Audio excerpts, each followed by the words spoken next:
Hey guys, Derek here with a huge new update on the Nintendo Switch. It turns out version 4.0 added something that we didn't even realize and has actually been discovered by Master Mew King on Twitter and reported to us by Dark Throwback also on Twitter.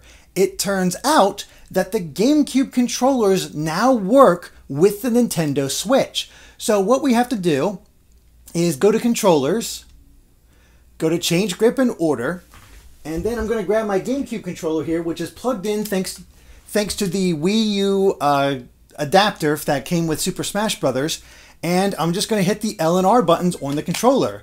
And there it is. USB controller shows up.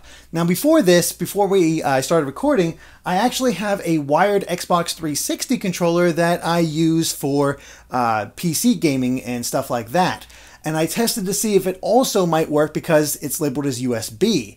However, the 360 controller does not work with the Nintendo Switch. So let's go ahead and pair up my Pro controller as well. So we have, because we're actually going to need it, and we're all set. And from this point on, I am using the GameCube controller. I'm sure you'll be able to hear the clicking and everything else like that. So it's not, in that menu at first, I can't use the actual control stick to go around, but once I get back to the main menu just by pushing B, I have free reign with the GameCube controller.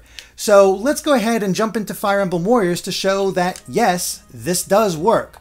We'll just jump into this battle right here, and again, all playing with the GameCube controller. Wait for this to start.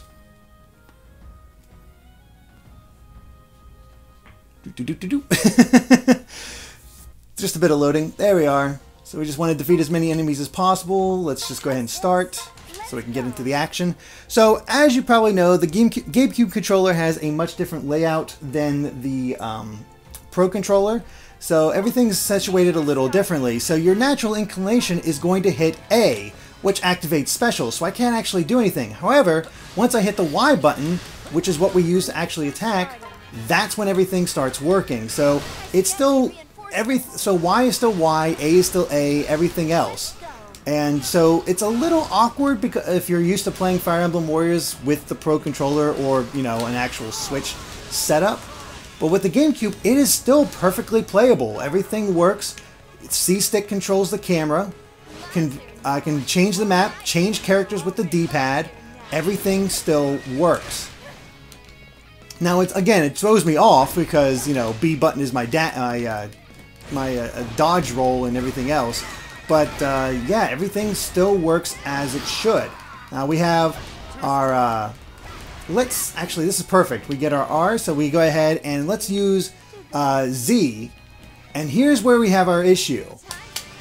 Oh, wait, never mind. R is R. So now we can actually do it. So the R button got us into this, and now we can activate this special. And we're good to go. And just hit A, and it activates it. So everything works out as it is. The only problem, of course, is that the GameCube lacks a left Z button. There's only the one Z button on the right, and only has a start button. So there's no way to go back to the main menu. But what this means is that we can now play GameCube. We can now use the GameCube controller, and that's huge. So we could use it for a future iteration of Super Smash Bros. On the Switch. Again, continuing the line of the GameCube and making it usable for that game. And then in addition, if they bring GameCube controllers to if they bring, again, not GameCube controllers, excuse me, GameCube games to the Virtual Console, you'll be able to use it as well. So yeah, again, huge things. I am not doing well because I'm used to the buttons in different places. I'm pushing A when I want to use just regular attacks. Yeah. The GameCube controller now works, and you can use it in that way to do way more with the system. So now, if you have these hookups, potentially GameCube games can be played just as they were back in the day. And that is awesome. So yeah, like I said, the only problem is we can't go back, and if we wanted to bring up the list, for example, so I can hit ZR to zoom, I have no way to bring up a list. That's a weakness. But everything else is handled. So potentially every Switch game can be played with a GameCube controller if you so desire. Might be a little weird based on how everything is placed, but it is something you can get used to. So yeah, that is the huge new update that is also part of version 4.0 that came for the Nintendo Switch. Thank you guys so much for watching, and of course be sure to subscribe to GameXplain for more on the Switch and other things gaming as well. Until next time, bye.